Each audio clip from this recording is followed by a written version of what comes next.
Namaku Maya Anindya. Di usia 29 tahun, orang bilang aku memiliki segalanya. Aku memiliki Anindya Creative, sebuah agensi desain dan branding yang aku bangun dari nol. Nol, di sini bukan hiperbola. 6 tahun lalu, kantor pertamaku adalah meja sudut di sebuah kedai kopi 24 jam di Jakarta Selatan, bermodalkan laptop bekas yang baterainya harus selalu dicolok dan tumpukan sketsa di atas serbet tisu. Hari ini, Anindya Creative menempati 2 lantai di gedung perkantoran elit di kawasan Sudirman. Valuasi terakhir perusahaan menembus angka 64 miliar rupiah. Klien kami bukan lagi UMKM tetangga yang membayar dengan terima kasih, melainkan perusahaan multinasional, BUMN, hingga startup unicorn. Aku pikir, pencapaian ini akan membuat ibuku bangga. Aku pikir, kerja kerasku selama ini, tidur hanya 3 jam sehari, melewatkan liburan, menunda pernikahan, bahkan melupakan kehidupan sosial demi membangun aset keluarga, akan dihargai. Ternyata, aku salah besar. Malam itu, ibu memintaku datang ke rumah lama kami. Katanya ada hal mendesak yang harus dibicarakan. Nada suaranya di telepon terdengar serius, jenis nada yang biasanya ia gunakan saat ada kerabat yang sakit keras atau masalah utang piutang. Ketika aku sampai, Rina, adik perempuanku, sudah ada di sana. Dia duduk di sofa ruang tengah sambil memangku anak bungsunya yang baru berusia 6 bulan. Anak sulungnya, Rio, yang berusia 4 tahun, sedang berlarian mengelilingi meja kaca. Suaminya, Bayu, duduk di sampingnya sambil memijat pelipis, tampak lelah namun ada kilatan aneh di matanya saat melihatku masuk. Duduk, Mei, kata ibu tanpa basa-basi. Tidak ada tawaran minum atau pertanyaan kabar. Aku meletakkan tas kerjaku di lantai dan duduk di kursi tunggal di hadapan mereka. Ada apa, Bu? Tumben kumpul lengkap begini. Ada masalah. Ibu menarik napas panjang, lalu menatapku dengan tatapan yang sulit aku artikan. Campuran antara kasihan dan ketegasan yang dipaksakan. Ibu sudah bicara dengan notaris keluarga tadi siang, ucap ibu pelan tapi tegas. Mengenai status kepemilikan Anindya Creative. Jantungku berhenti berdetak sejenak. Notaris? Untuk apa? Saham perusahaan itu 100% atas namaku, Bu. Ibu hanya komisaris pasif sesuai kesepakatan awal karena ibu yang meminjamkan modal awal 50 juta dulu, yang sudah aku kembalikan 10 kali lipat tahun lalu. Itu dia masalahnya. Mei, potong ibu cepat. Kamu terlalu sibuk mengejar ambisi sampai lupa hakikat keluarga. Anindya Creative itu ibu anggap sebagai bisnis keluarga. Dan dalam keluarga, kita harus saling tolong-menolong. Ibu menoleh ke arah Rina. Rina menunduk, menghindari tatapanku, sambil sibuk membetulkan letak selimut bayinya. Rina sedang sulit, Mei. Bayu baru saja kena PHK bulan lalu. Cicilan rumah mereka macet. Anak-anak mereka butuh biaya sekolah dan masa depan yang terjamin. Ibu kembali menatapku, kali ini matanya tajam. Kamu masih sendiri. Belum menikah. Belum punya tanggungan. Uang 64 miliar itu terlalu banyak untuk kamu nikmati sendirian. Aku ternganga. Tunggu, maksud ibu apa? Ibu memutuskan untuk mengalihkan kepemilikan mayoritas Anindya Creative kepada Rina, kata ibu dengan enteng, seolah sedang membagi potongan kue bolu. Mulai bulan depan, Rina akan menjabat sebagai direktur utama. Kamu akan tetap di sana? Tentu saja. Tapi sebagai konsultan senior. Kamu yang ajari Rina mengelola semuanya. Hening. Suara tawa Rio yang sedang bermain mobil-mobilan terdengar begitu kontras dengan kebekuan di dadaku. Aku menatap Rina. Rina? Kamu setuju dengan ini? Kamu bahkan tidak tahu bedanya invoice dan purchase order. Kamu lulusan sastra yang tidak pernah kerja kantoran sehari pun. Mbak Maya jangan sombong. Rina akhirnya bersuara, nadanya defensif. Aku bisa belajar. Lagian ini demi anak-anakku. Bahkan gak punya anak, gak ngerti rasanya butuh uang buat susu dan sekolah. Alasannya cuma itu? Suaraku mulai bergetar, menahan amarah yang meluap. Karena dia sudah punya anak dan aku belum. Itu alasan yang paling kuat, Maya, sentak ibu. Rezeki itu harus dibagi rata. Rina butuh pegangan hidup. Kamu pintar, kamu ulet, kamu bisa cari uang di mana saja. Tapi Rina, kalau bukan kita yang bantu, siapa lagi? Perusahaan itu sudah stabil, sistemnya sudah jalan. Rina tinggal duduk dan tanda tangan. Kamu yang bantu operasionalnya. Aku menatap mereka satu persatu. Ibu, yang memanipulasi rasa bersalah atas nama kekeluargaan. Rina, yang merasa berhak atas keringat orang lain hanya karena ia melahirkan. Bayu, yang diam saja, pengecut yang berlindung di balik istri dan mertuanya untuk mendapatkan jabatan instan. Mereka pikir perusahaan senilai 64 miliar itu seperti pohon uang yang tinggal dipetik? Mereka pikir klien-klien besar itu bertahan karena nama perusahaan, bukan karena kepercayaan pada kinerjaku? Logikaku berteriak untuk mengamuk. Meja kaca di depanku rasanya ingin kubalikan. Tapi entah kenapa, di puncak kemarahan itu, rasa dingin justru menyelimuti hatiku. Sebuah kesadaran pahit menghantamku, mereka bukan keluargaku lagi. Mereka adalah parasit. Jika aku marah sekarang, aku akan terlihat seperti kakak yang pelit dan jahat. Jika aku menolak keras, ibu akan menggunakan durhaka sebagai senjatanya. Jadi, aku tidak berteriak. Aku tidak menangis. Aku menarik napas dalam-dalam, menegakkan punggungku, dan menatap ibu tepat di manik matanya. Perlahan, sudut bibirku terangkat. Aku tersenyum. Baik, kataku tenang, membuat ibu dan Rina terkejut. Kalau itu mau ibu, aturlah sesuka ibu. Wariskan kerajaan itu pada Rina. Kamu setuju? Tanya ibu, tak percaya prosesnya semudah ini. Kenapa tidak? Jawabku sambil berdiri dan mengambil tasku. Seperti kata ibu, Rina sudah punya anak. Dia butuh ini. Silakan ambil, batinku. Ambil cangkangnya.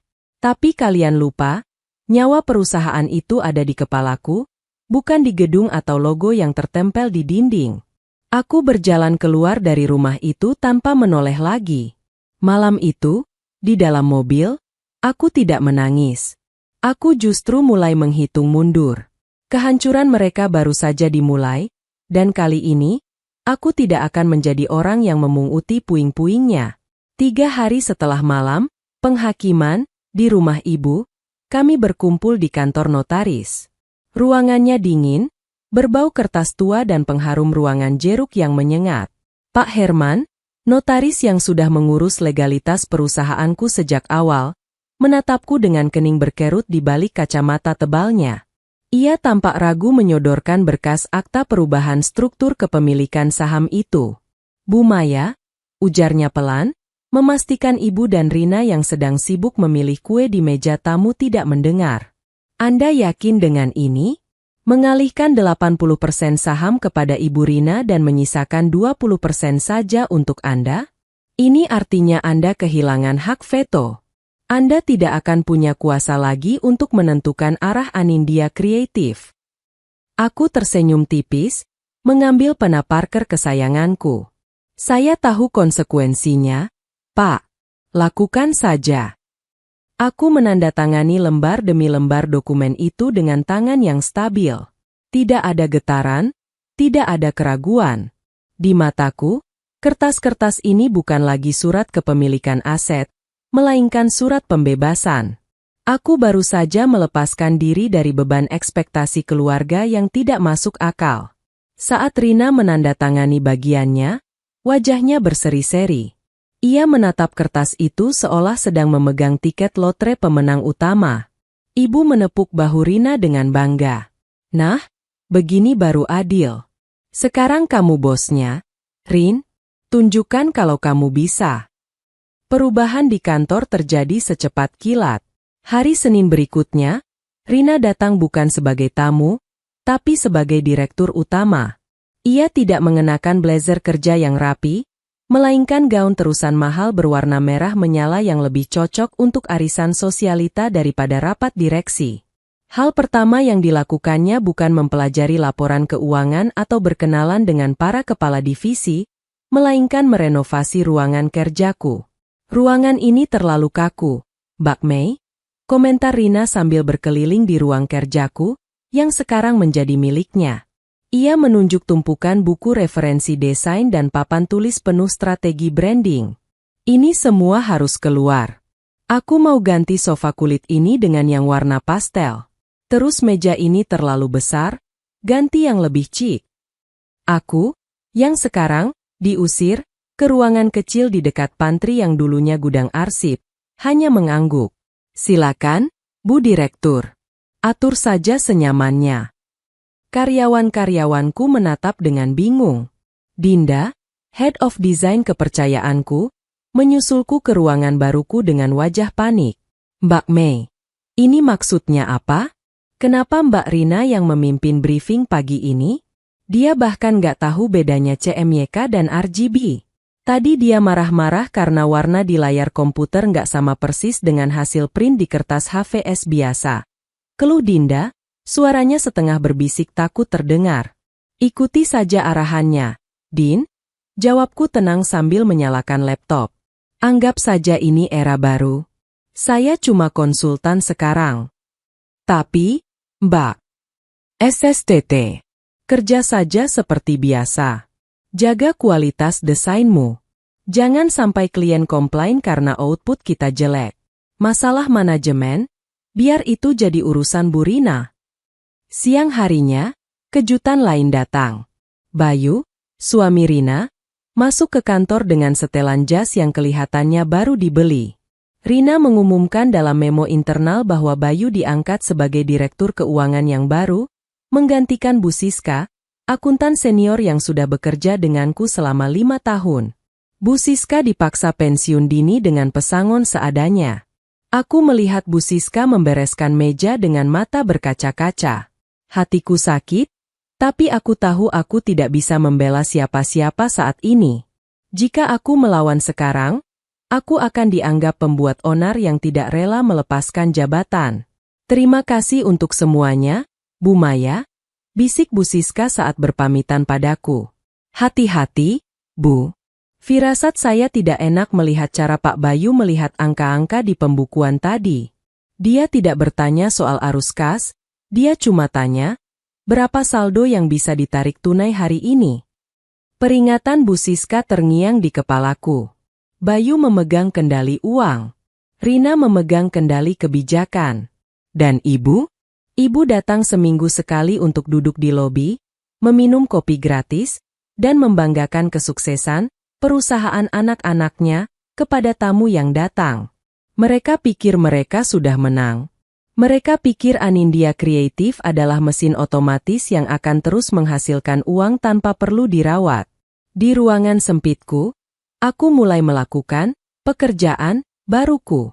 Bukan membantu Rina, melainkan mengamankan diriku sendiri. Aku membuka hard drive eksternal. Satu persatu, aku menyalin portofolio pribadiku, karya-karya yang murni hasil pemikiranku sebelum perusahaan ini besar. Aku juga mengunduh daftar kontak klien personal, orang-orang yang trustnya ada padaku, bukan pada bendera perusahaan. Aku tidak mencuri data perusahaan. Aku hanya mengambil apa yang tersimpan di dalam kepalaku dan sejarah karierku.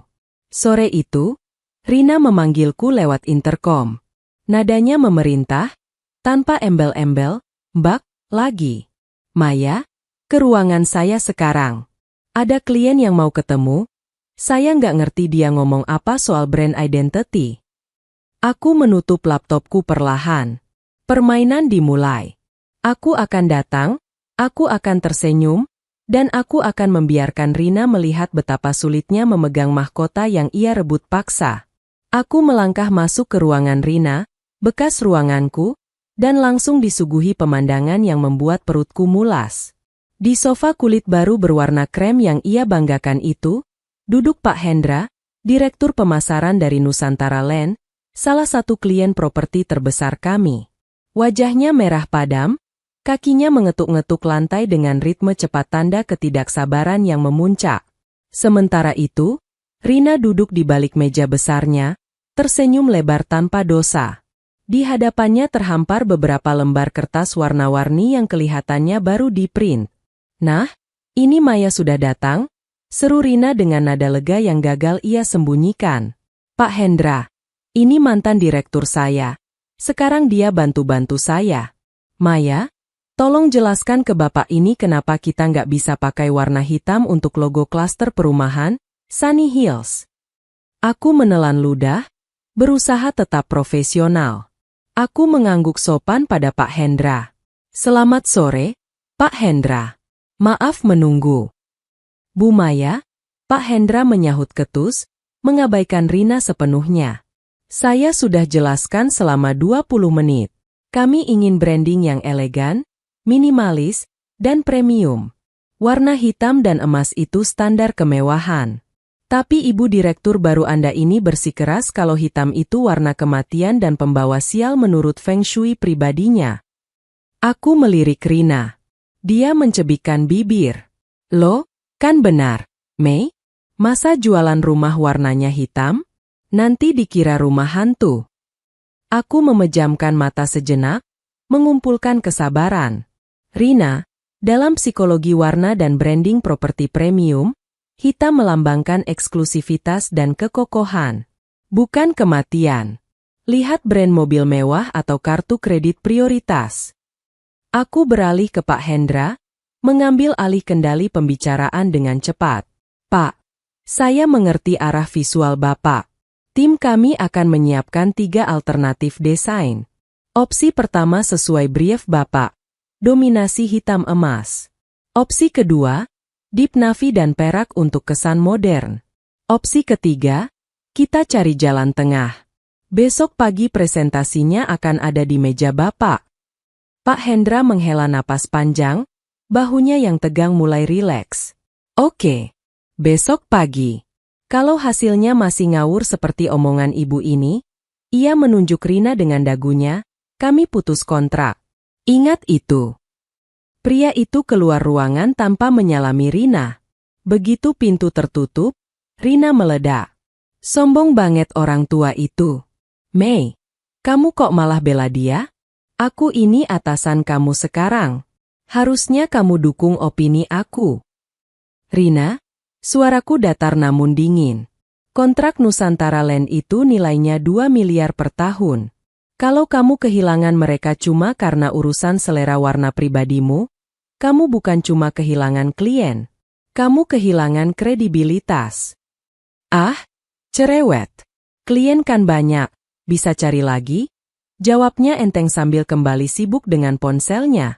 "Oh iya, bilang ke anak desain, jangan pulang dulu sebelum revisinya kelar. Aku mau pulang cepat hari ini, mau belanja bulanan sama Mas Bayu."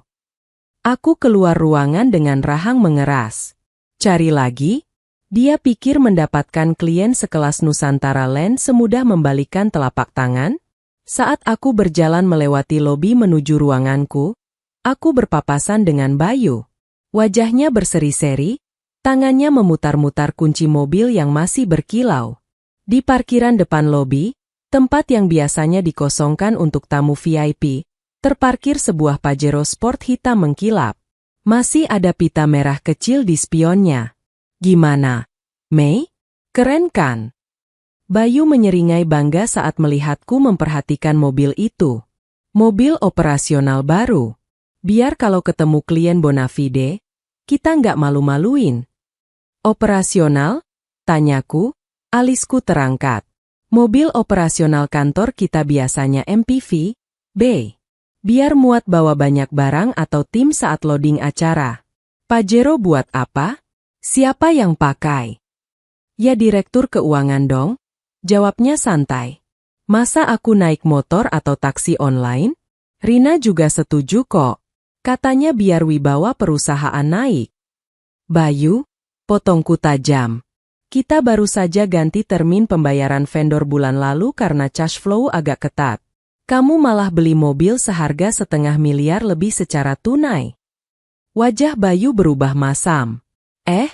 Kamu nggak usah ngajarin aku atur duit. Sekarang aku yang pegang tanda tangan cek. Kamu urus saja gambar-gambar itu. Lagian ini aset perusahaan, bukan uang hilang.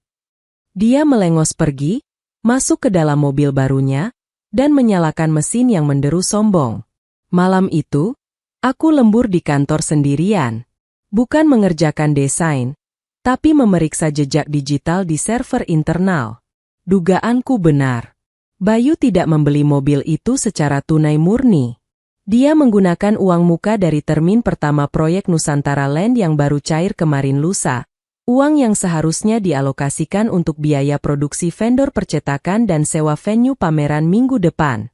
Ada lubang menganga di arus kas kami sebesar 600 juta rupiah. Dan bulan baru berjalan 2 minggu. Ponselku bergetar. Pesan WhatsApp dari Pak Budi, vendor percetakan langganan kami. Mbak Maya, maaf ganggu malam-malam. Tagihan bulan lalu kok belum cair ya? Biasanya Mbak Maya on time tanggal 10. Orang keuangan Mbak yang baru bilang suruh nunggu seminggu lagi. Tolong dibantu ya Mbak. Saya juga butuh putar modal. Aku menatap layar ponsel itu lama sekali. Rasa kasihan dan tanggung jawab moral bergejolak di dada. Pak Budi adalah mitra setia yang membantuku sejak awal. Dia tidak pantas diperlakukan begini. Tapi, jika aku menalangi pakai uang pribadiku sekarang, Rina dan Bayu tidak akan pernah belajar. Mereka akan merasa semuanya beres. Dengan berat hati, aku membalas, Pak Budi, maaf sekali. Sekarang semua otorisasi keuangan ada di Pak Bayu dan Bu Rina sepenuhnya. Saya sudah tidak punya akses ke rekening perusahaan. Saran saya, Bapak datang langsung ke kantor besok pagi dan tagih ke Pak Bayu. Bawa info C fisiknya. Aku meletakkan ponsel di meja. Retakan pertama sudah muncul. Bukan retakan halus rambut, tapi retakan yang siap merobohkan dinding. Dan aku hanya akan duduk diam, menonton dari barisan paling depan. Seminggu setelah insiden mobil baru Bayu, suasana kantor berubah menjadi medan perang yang sunyi. Para karyawan mulai berbisik-bisik di pantry. Vendor-vendor mulai sering menampakkan diri di lobi, bukan untuk mengantar sampel, tapi untuk menagih janji. Pagi itu, aku sedang memeriksa email di ruangan sempitku ketika pintu digebrak terbuka. Ibu masuk dengan wajah merah padam, diikuti Rina yang tampak gelisah. Maya, apa-apaan ini? Ibu melemparkan selembar surat ke mejaku. Aku mengambilnya dengan tenang. Itu adalah surat peringatan dari bank mengenai keterlambatan pembayaran cicilan pinjaman modal kerja. Namun, ada yang aneh. Di bagian bawah surat itu, terlampir salinan dokumen jaminan tambahan yang diajukan 3 minggu lalu. Mataku menyipit. Di sana tertera tanda tanganku sebagai penjamin pribadi, personal garanti, untuk pinjaman tambahan sebesar 5 miliar rupiah. Aku tidak pernah menandatangani ini, Bu, kataku datar, menatap ibu lalu beralih ke Rina. Dan aku tidak pernah menyetujui pinjaman tambahan setinggi ini di saat arus kas kita sedang goyah. Jangan bohong kamu, bentak ibu.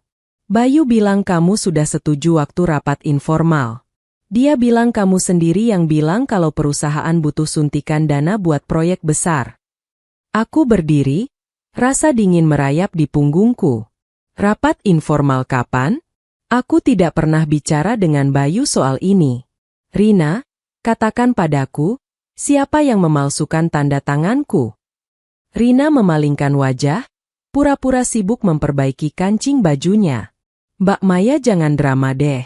Mas Bayu itu cuma mau menyelamatkan perusahaan. Kata dia, ada proyek dari kementerian yang butuh modal awal besar. Kalau nggak ada jaminan dari Mbak sebagai pemilik lama yang punya track record bagus di bank, dananya nggak cair. Jadi kalian memalsukan tanda tanganku. Suaraku meninggi 1 oktav, tak mampu lagi menahan geram. Kalian tahu ini tindak pidana. Halah, pidana-pidana apa? Ibu mengibaskan tangan, Seolah-olah hukum adalah lalat pengganggu. Ini kan urusan keluarga. Uangnya juga masuk ke perusahaan, bukan ke kantong pribadi. Kamu itu kakaknya, harusnya mendukung adikmu yang lagi berusaha maju.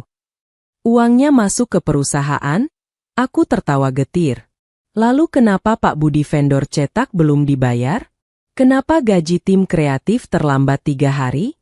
Dan kenapa ada tagihan kartu kredit atas nama Bayu yang dibayar pakai rekening operasional kantor?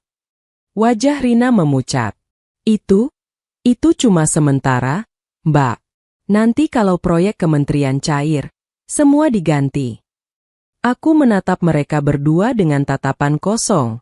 Mereka bukan lagi keluarga yang aku kenal. Mereka adalah orang asing yang sedang merampok rumah yang aku bangun dengan darah dan air mata. Dengar, kataku dengan suara rendah yang mengancam. Aku tidak akan memperkarakan tanda tangan palsu ini sekarang. Tapi jangan sekali-kali kalian pikir aku tidak tahu apa yang kalian lakukan. Mulai detik ini, aku lepas tangan dari semua urusan perbankan. Ya memang harusnya begitu, sahut Ibu Ketus. Kamu itu sudah bukan siapa-siapa di sini. Cuma konsultan. Urus saja gambar-gambarmu itu. Mereka keluar dari ruanganku dengan perasaan menang. Namun, begitu pintu tertutup, aku langsung menghubungi seorang teman lama, pengacara spesialis korporasi bernama Arya. Arya, aku butuh bantuanmu, kataku begitu telepon diangkat. Aku butuh audit investigasi internal yang dilakukan secara diam-diam. Dan aku butuh kamu menyiapkan dokumen pengunduran diriku secara total, termasuk pelepasan 20% saham sisa milikku. Maya? Kamu gila? Itu perusahaan bernilai puluhan miliar? Suara Arya terdengar terkejut di seberang sana. Perusahaan itu sudah jadi bom waktu. Arya? Jawabku sambil melihat keluar jendela, ke arah gedung-gedung tinggi Sudirman yang mulai menyalakan lampu-lampunya. Rina dan Bayu sedang menyalakan sumbunya, dan Ibu sedang menyiramnya dengan bensin. Aku tidak mau berada di dalam gedung saat ledakan itu terjadi. Aku menyadari satu hal, untuk menyelamatkan diriku, aku harus membiarkan Anindya Kreatif hancur. Bukan karena aku jahat, tapi karena itulah satu-satunya cara agar kebenaran bisa terlihat jelas di mata Ibu. Sore itu, aku mulai merapikan barang-barang pribadiku ke dalam satu kardus kecil. Tidak banyak, hanya beberapa penghargaan desain dan foto tim saat pertama kali kami pindah ke kantor ini.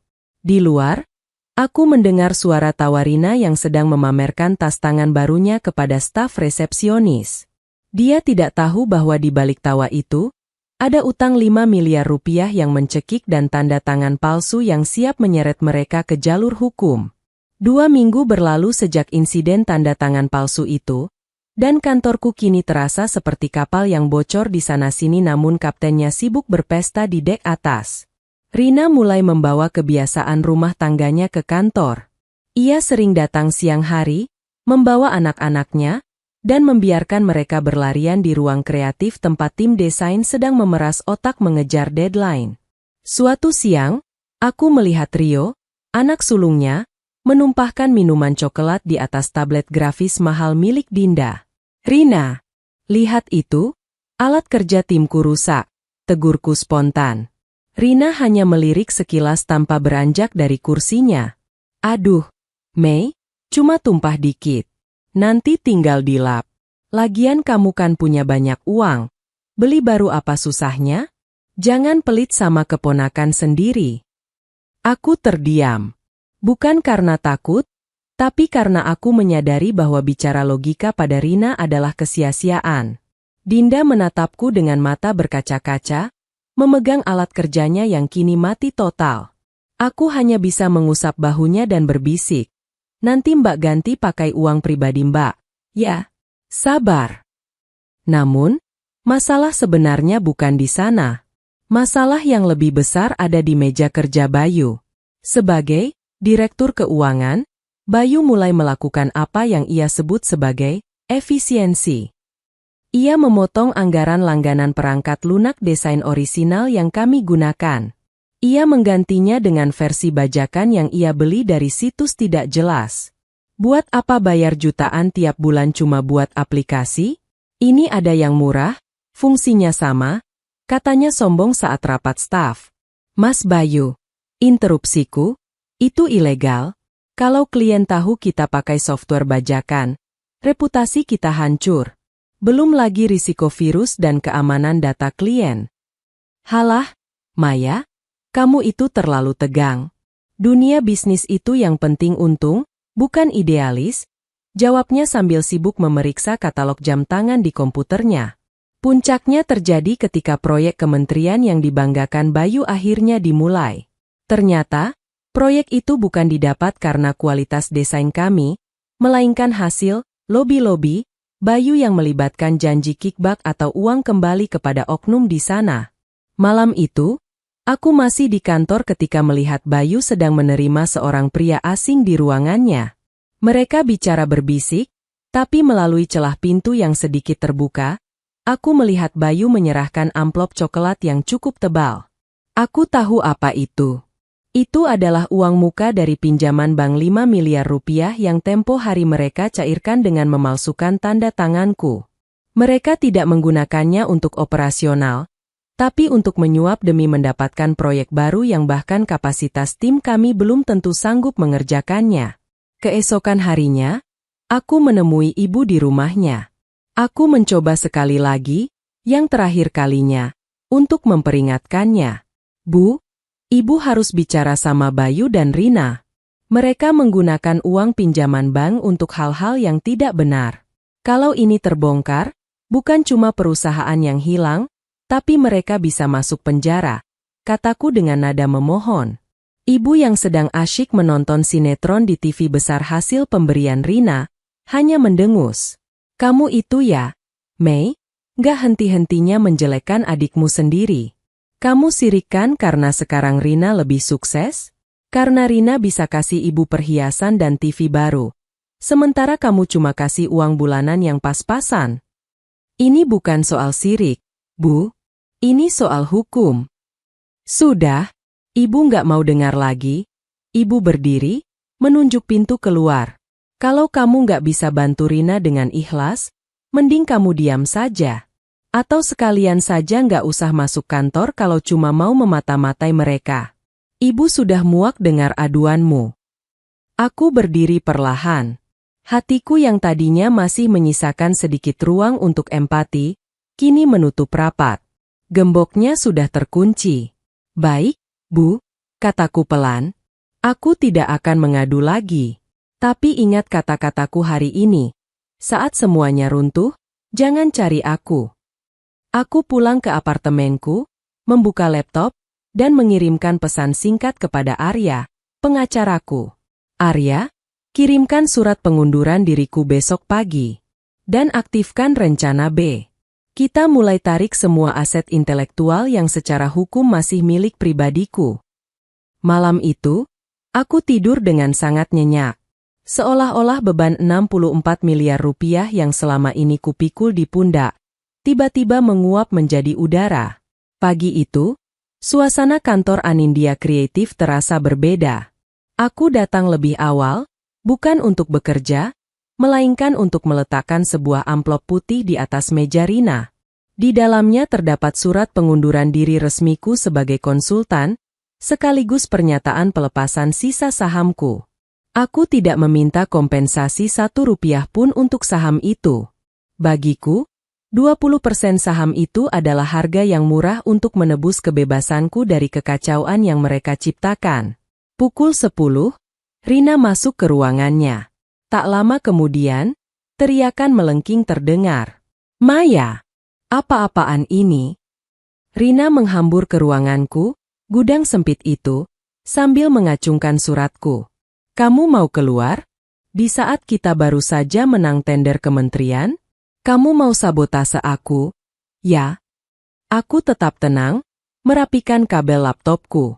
Aku tidak sabotase siapapun, Rin. Aku hanya lelah. Aku ingin istirahat. Nggak bisa, teriaknya lagi.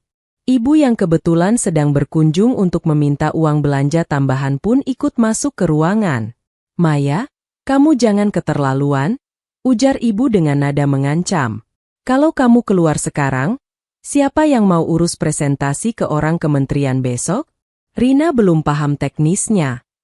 "Itu tugas Rina sebagai direktur utama, Bu," jawabku sambil menyampirkan tas di bahu. "Dan ada Bayu sebagai direktur keuangan. Kalian punya tim kreatif yang hebat. Gunakan mereka." "Tapi mereka cuma mau dengar kamu." Rina mulai panik. Suaranya yang tadi tinggi kini mulai bergetar karena ketakutan. Klien-klien lama juga terus-terusan tanya kenapa bukan kamu yang balas email mereka. Kalau kamu nggak ada, mereka bisa cabut kontrak. Aku berhenti di ambang pintu, menatap Rina dan ibu bergantian. Itulah bedanya membangun bisnis dengan sekadar memiliki bisnis. "Rin, kamu punya kursinya, kamu punya stempelnya, tapi kamu tidak punya kepercayaan klien. Dan kepercayaan itu tidak bisa diwariskan atau dipaksa." Aku melangkah pergi melewati koridor kantor yang dulu aku banggakan. Dinda dan beberapa staf senior menatapku dengan mata sedih. Aku memberikan anggukan kecil pada mereka, sebuah kode rahasia yang sudah kami bicarakan sebelumnya. Aku tidak mengajak mereka mundur saat itu juga, karena aku ingin mereka tetap mendapatkan gaji selama mungkin, namun mereka tahu kemana harus pergi jika saatnya tiba. 1 minggu setelah pengunduran diriku, aku menghilang dari radar mereka. Aku mengganti nomor ponsel dan hanya bisa dihubungi melalui Arya, pengacaraku. Di sebuah ruko kecil berlantai 2 di pinggiran Jakarta, aku mulai menyusun kembali mimpiku. Namanya sederhana, Emma Studio. Tanpa embel-embel nama keluarga. Tanpa campur tangan, investasi, ibu.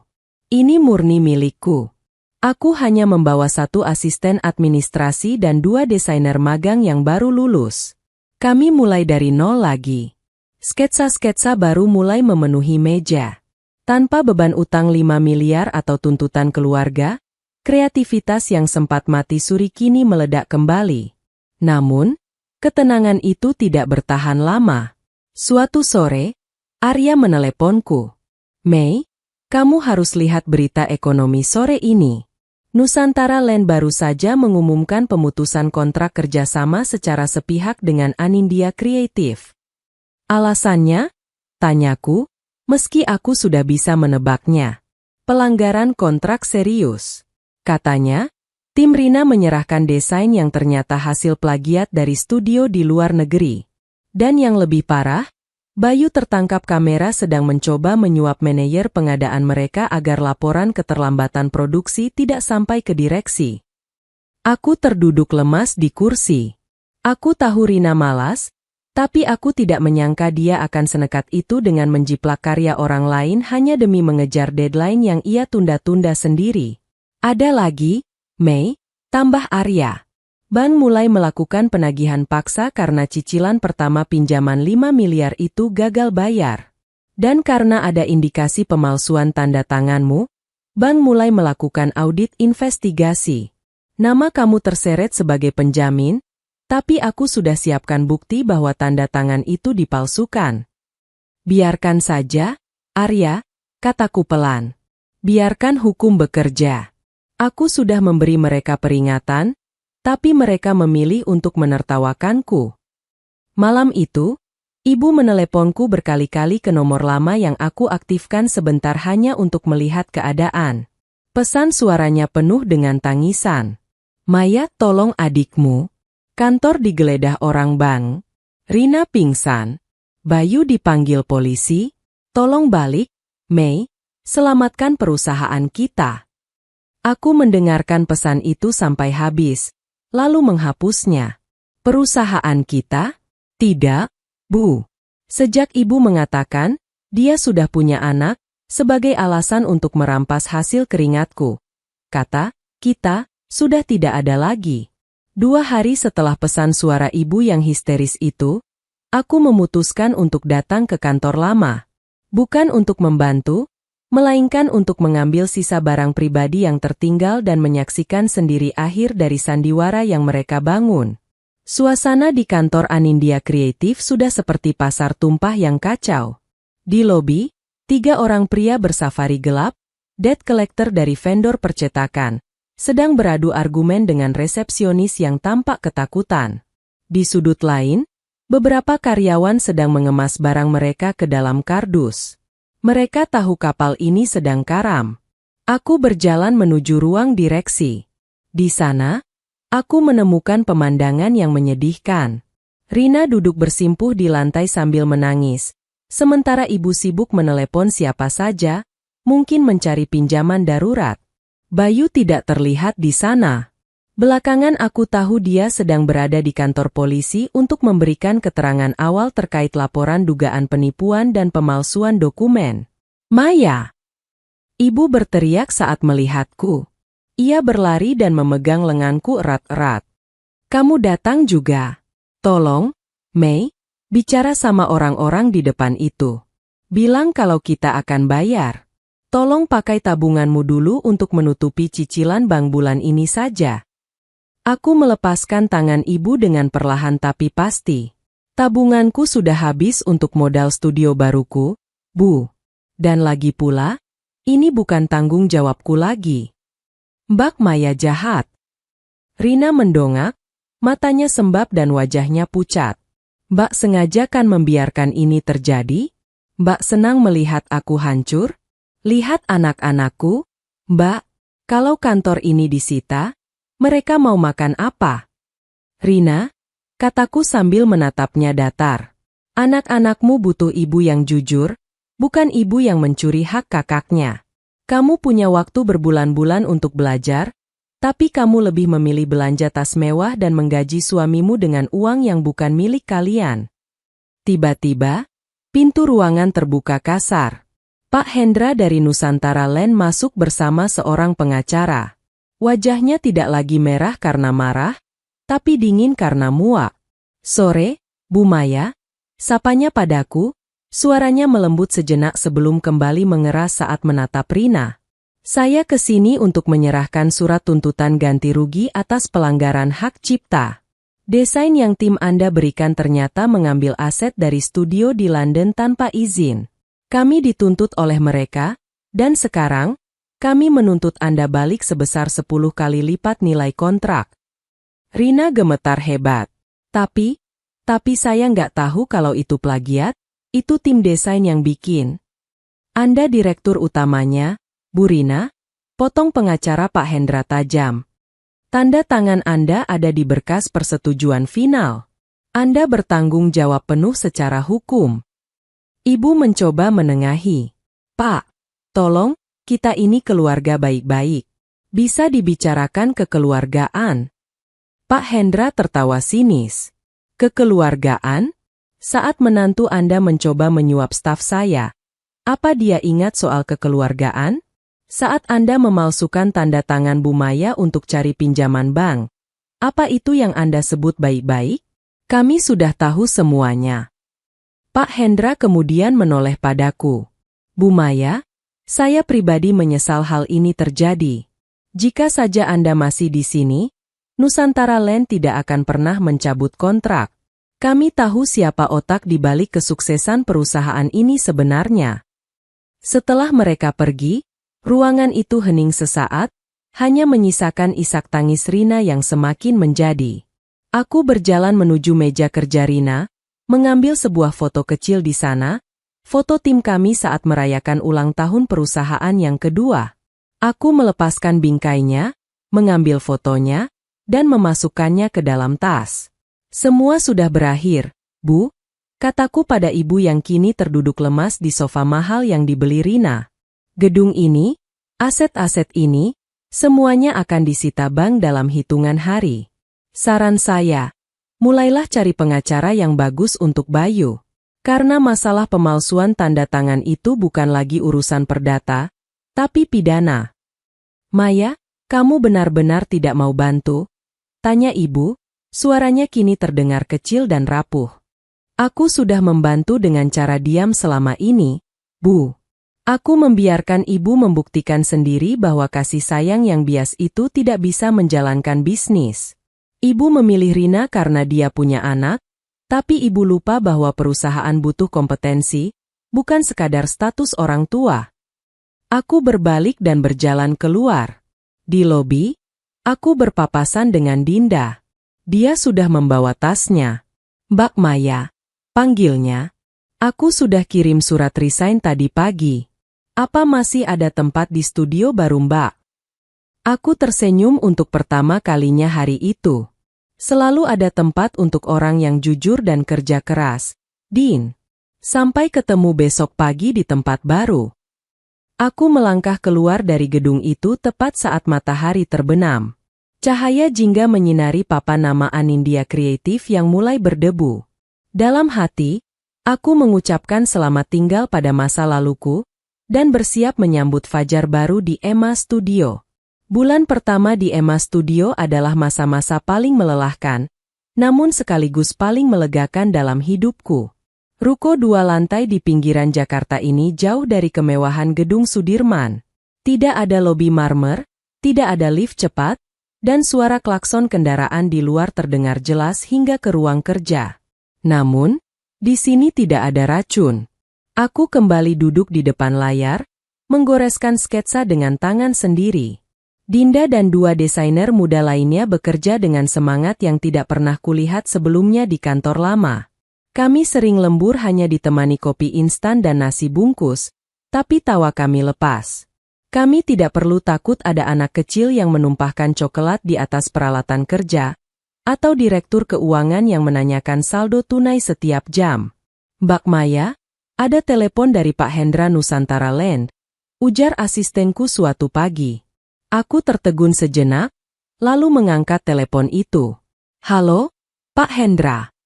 Bu Maya, saya dengar Anda sudah buka studio baru.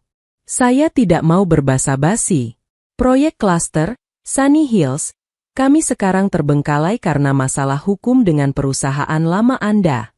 Saya ingin memindahkan seluruh kontrak desain dan branding proyek itu ke Emma Studio. Anda berminat? Hatiku berdesir. Ini adalah tawaran penyelamat. Tapi aku tahu aturan mainnya. Pak Hendra, saya sangat menghargai tawaran itu. Tapi secara etika, saya tidak ingin dianggap merebut klien dari perusahaan lama, meskipun saya sudah tidak di sana. Pak Hendra tertawa di seberang telepon. Merebut? Bu Maya, Anindya Kreatif sudah resmi dinyatakan pilot kemarin sore. Aset mereka sedang didata kurator. Perusahaan itu sudah mati. Saya kesini mencari orangnya, bukan benderanya. Saya butuh visi Anda. Berita itu menghantamku. Pilot. Begitu cepat. Ternyata lubang yang digali Bayu dan Rina jauh lebih dalam dari yang kuperkirakan. Baik, Pak. Mari kita bicara soal kontrak baru. Kabar keberhasilan Emma Studio mendapatkan kontrak Nusantara Land menyebar dengan cepat di kalangan industri kreatif. Perlahan, satu persatu klien lama yang merasa kecewa dengan kepemimpinan Rina mulai mengetuk pintuku. Aku tidak mengejar mereka, mereka yang datang mencariku. Namun, kesuksesan ini membawa hantu dari masa lalu kembali datang. Sore itu, saat aku hendak pulang, aku melihat sesosok wanita duduk di depan pintu ruko. Tubuhnya tampak lebih kurus, pakaiannya tidak lagi mentereng. Itu ibu. Aku menghela napas panjang sebelum turun dari mobil. Ibu? Sedang apa di sini? Begitu melihatku, ibu langsung berdiri dan mencoba memelukku, tapi aku menjaga jarak secara sopan. Wajah ibu tampak sangat kuyu. Maya. Ibu bingung harus kemana lagi? Isaknya, rumah lama kita, rumah yang ibu tempati, ternyata sudah dijadikan jaminan tambahan oleh Bayu tanpa sepengetahuan ibu. Bank sudah kirim surat penyitaan. Ibu dan Rina harus keluar minggu depan. Aku terdiam. Rumah itu adalah kenangan satu-satunya dari almarhum ayah. Aku tidak menyangka mereka seberani itu menjaminkannya. Lalu di mana Bayu? Tanyaku datar. Dia kabur, Mei. Setelah statusnya jadi tersangka pemalsuan dokumen, dia menghilang. Rina hancur. Dia cuma bisa menangis sambil memeluk anak-anaknya. Kami tidak punya uang sepeser pun. Semua rekening Rina dibekukan. Ibu menatapku dengan mata memohon, jenis tatapan yang dulu selalu berhasil membuatku luluh.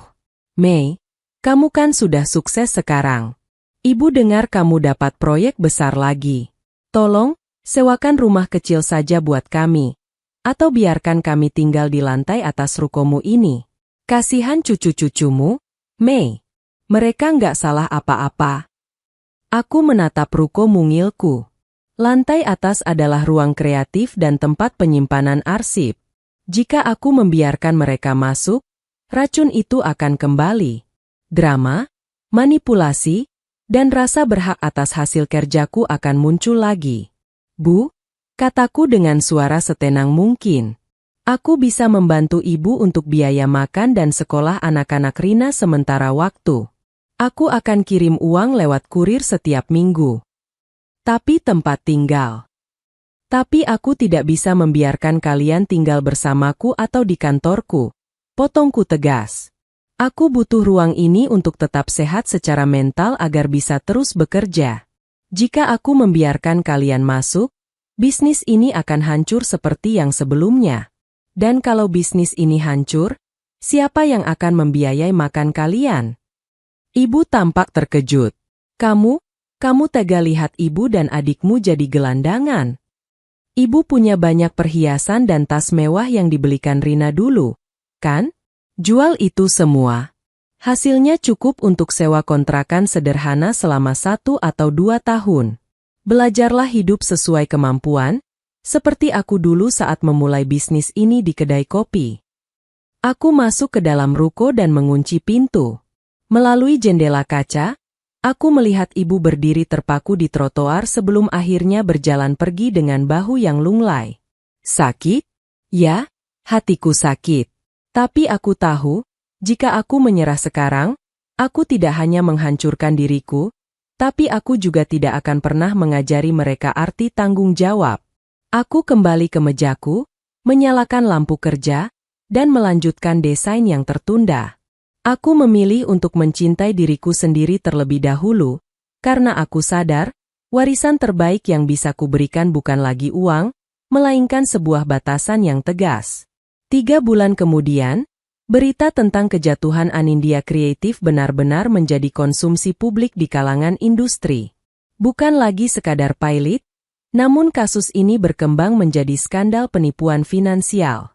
Audit investigasi yang dipicu oleh laporan bank mengungkap bahwa Bayu tidak hanya memalsukan tanda tanganku, tetapi juga menggelapkan dana investor untuk kepentingan pribadi. Rina, sebagai direktur utama yang membubuhkan tanda tangan di hampir semua dokumen tanpa membacanya, ikut terseret. Suatu pagi, Arya datang ke studionya dengan membawa berkas kabar terbaru. Bayu sudah tertangkap di perbatasan, ujar Arya sambil meletakkan kopi di mejaku. Dia mencoba melarikan diri ke luar negeri. Sekarang dia resmi ditahan. Dan Rina, dia ditetapkan sebagai tersangka karena kelalaian berat yang menyebabkan kerugian negara dalam proyek kementerian itu. Aku menghentikan gerakan tetikusku. Ada rasa sesak yang aneh, namun bukan lagi rasa sakit hati yang tajam. Hanya rasa hampa. Bagaimana dengan ibu? Ibu sedang diusahakan menjadi saksi saja, karena posisinya sebagai komisaris pasif. Tapi, aset-aset yang dibeli menggunakan uang perusahaan, termasuk mobil Pajero, tas-tas mewah, dan rumah yang mereka renovasi besar-besaran, semuanya disita untuk menutupi kerugian, jelas Arya. Keinginan ibu untuk menjadikan Rina, raja, agar masa depan cucu-cucunya terjamin justru menjadi bumerang yang menghancurkan masa depan itu sendiri. Sore itu, Rina mendatangiku. Ia tidak lagi berteriak atau memaki. Ia datang dengan kaos kusam dan rambut yang diikat asal-asalan. Ia menungguku di parkiran ruko dengan wajah yang seolah telah menua 10 tahun. Mbak, suaranya parau. Aku harus menyerahkan diri ke kejaksaan besok untuk pemeriksaan lanjutan. Mungkin aku akan ditahan. Aku bersandar pada pintu mobilku, menatapnya. Kenapa kamu datang ke sini, Rin? Aku mau minta maaf. Ia mulai terisak. Aku pikir menjadi direktur itu mudah. Aku pikir uang 64 miliar itu tidak akan pernah habis. Aku pikir, karena aku punya anak, aku berhak atas apa yang Mbak punya. Aku salah, Mbak. Mas Bayu memanipulasi aku, dan aku membiarkan itu karena aku serakah. Aku menatap adikku itu. Di balik kemarahanku, masih ada ingatan tentang kami saat kecil, saat kami berbagi es krim yang sama. Tapi dunia orang dewasa tidak sesederhana itu. Rin, maaf saja tidak cukup untuk memperbaiki nama baik yang kamu hancurkan, atau membayar utang miliaran ke bank. Kamu harus menjalani proses hukumnya. Kataku tenang. Aku tahu. Ia menyeka air matanya dengan punggung tangan. Aku cuma titip ibu dan anak-anak. Ibu sudah tidak punya apa-apa lagi. Kami sekarang tinggal di kontrakan petak di daerah pinggiran. Ibu stres berat, sering bicara sendiri soal kejayaan perusahaan dulu. Aku menarik napas panjang. Seperti yang kukatakan pada ibu, aku akan membiayai kebutuhan dasar mereka. Anak-anakmu akan tetap sekolah. Aku sudah mengatur dana pendidikan untuk mereka di bawah pengawasan Arya. Uangnya tidak akan pernah lewat tangan ibu atau kamu, tapi langsung ke sekolah dan penyedia kebutuhan mereka. Rina mengangguk lemah. Terima kasih, Mbak. Terima kasih tetap peduli meski aku sudah jahat. Saat Rina berjalan pergi untuk menghadapi konsekuensi perbuatannya, aku menyadari sesuatu yang sangat berharga. Jika aku tetap di sana dan menyelamatkan mereka sejak awal, Rina tidak akan pernah sadar. Ia akan terus menjadi parasit yang merasa berhak atas segalanya. Kehancuran ini, meski menyakitkan, adalah satu-satunya guru jujur yang mereka miliki. Malam itu, aku kembali ke dalam ruko. Emma Studio baru saja mendapatkan penghargaan sebagai studio desain independen paling inovatif tahun ini dari sebuah majalah bisnis terkemuka. Aku duduk di kursi kerjaku, menatap penghargaan itu, lalu menatap dinding ruko yang sederhana. Istana pasir mereka telah runtuh tersapu ombak kenyataan, tapi aku sedang membangun sebuah menara di atas batu karang yang kokoh. Tanpa kebohongan, tanpa manipulasi, dan yang terpenting, tanpa harus mengorbankan harga diriku lagi. Sidang pertama kasus penggelapan dan pemalsuan dokumen Anindya Kreatif menjadi berita hangat di portal bisnis nasional. Aku dipanggil sebagai saksi kunci. Untuk pertama kalinya setelah sekian lama, aku harus berdiri di ruang yang sama dengan Bayu yang mengenakan rompi tahanan, dan Rina yang tampak layu di kursi terdakwa. Ibu duduk di bangku penonton, wajahnya ditutupi masker dan kacamata hitam, berusaha menghindari sorotan kamera wartawan. Di hadapan majelis hakim, aku berbicara dengan tenang. Aku memaparkan kronologi bagaimana perusahaan itu dibangun, bagaimana sistem keuangan yang aku ciptakan diubah secara paksa, hingga bukti-bukti forensik digital yang menunjukkan bahwa tanda tanganku pada surat utang 5 miliar adalah hasil pindaian dan manipulasi komputer. Saudara saksi, tanya jaksa penuntut umum, apakah benar Anda memberikan izin secara lisan kepada terdakwa Bayu untuk menggunakan nama Anda sebagai penjamin? Tidak pernah, jawabku tegas. Saya justru telah mengundurkan diri dan melepaskan seluruh jabatan serta saham saya tepat ketika saya menyadari adanya kejanggalan pada arus kas perusahaan. Saya memiliki bukti surat pengunduran diri yang telah dilegalisasi oleh notaris sebelum pinjaman itu dicairkan. Bayu menunduk dalam-dalam. Rina kembali terisak. Di tengah persidangan, kebenaran bukan lagi soal siapa yang punya anak atau siapa yang lebih disayang, melainkan soal data, fakta, dan integritas. Duniaku di luar ruang sidang pun berubah. Nama baikku yang sempat sedikit tercoreng akibat kegagalan Anindya Kreatif kini pulih sepenuhnya. Para investor dan klien yang dulu sempat ragu mulai memahami bahwa kegagalan perusahaan lama bukan karena ketidakmampuanku, melainkan karena pengkhianatan internal yang luar biasa. Mbak Maya, ada perwakilan dari Asosiasi Desain Internasional ingin mewawancarai Mbak. Lapor Dinda suatu sore di Emma Studio. Aku tersenyum. Jadwalkan minggu depan, Din. Sekarang kita fokus selesaikan rebranding untuk yayasan panti asuhan itu dulu.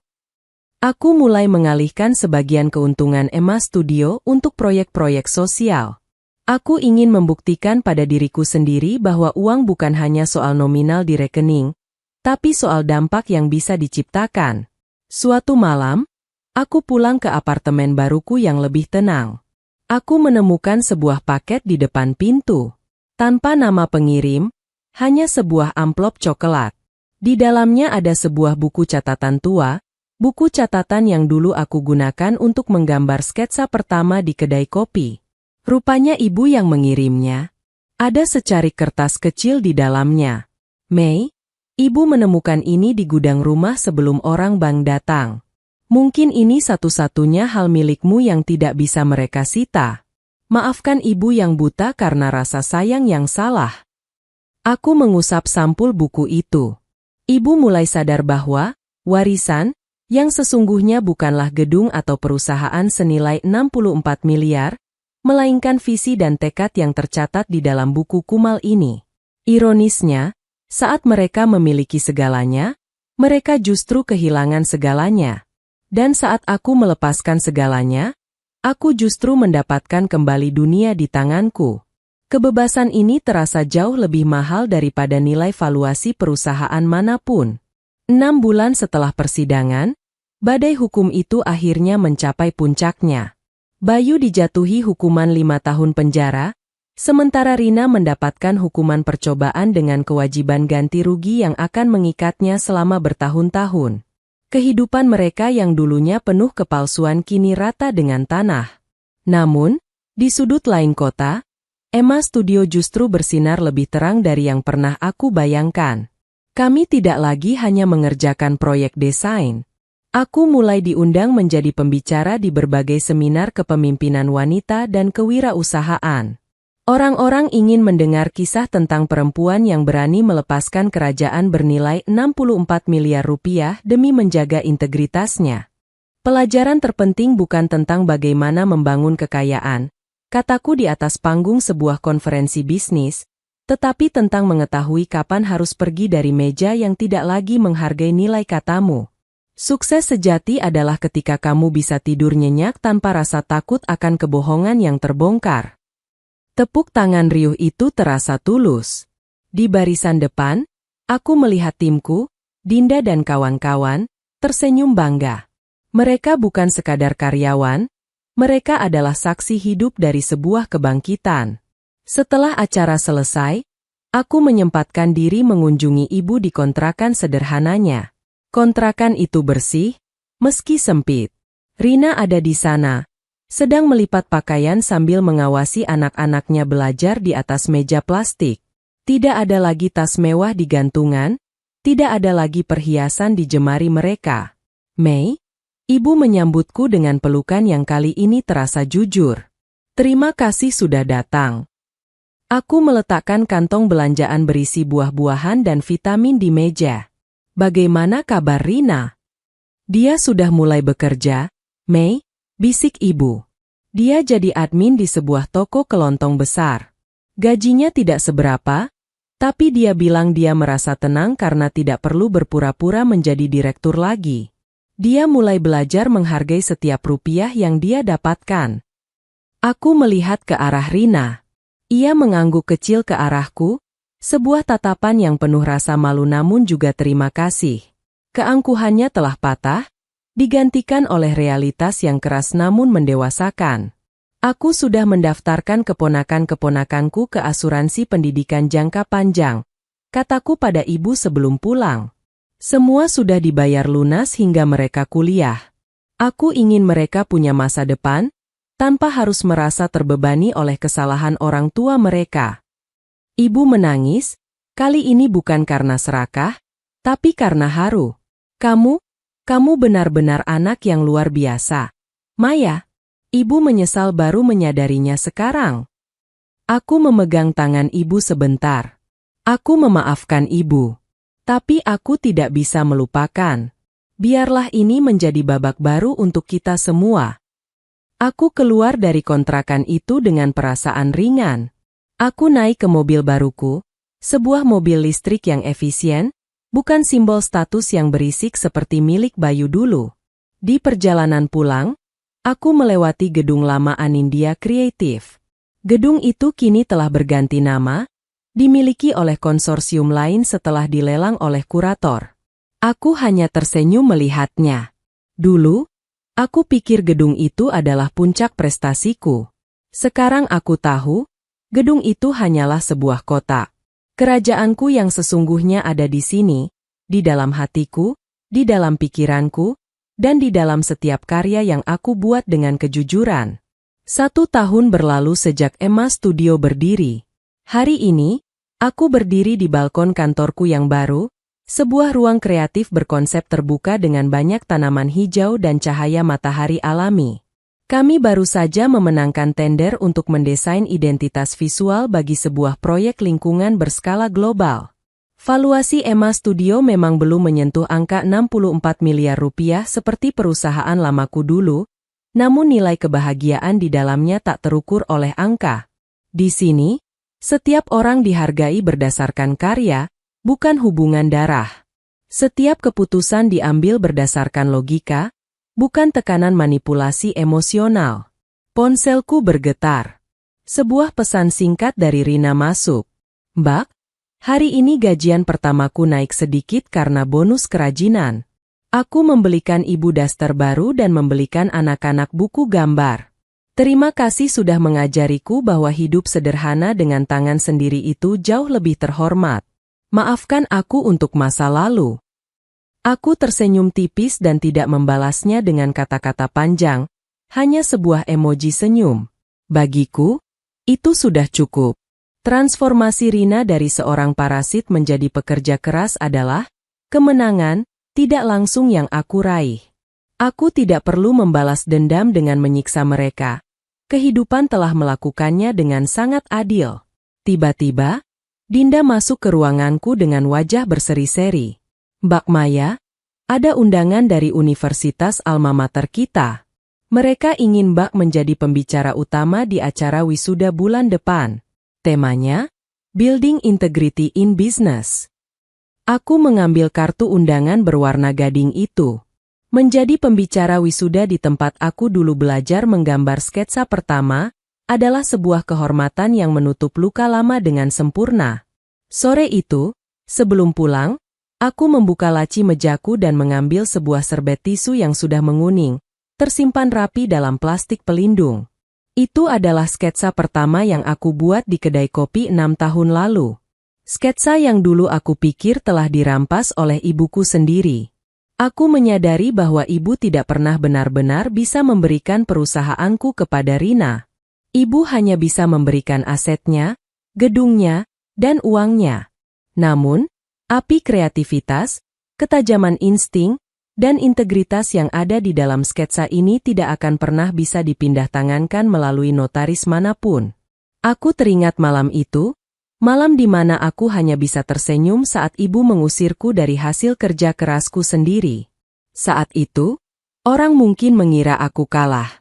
Mereka mengira aku lemah karena tidak melawan dengan teriakan. Namun, diamku adalah persiapan. Senyumku adalah sebuah pelepasan.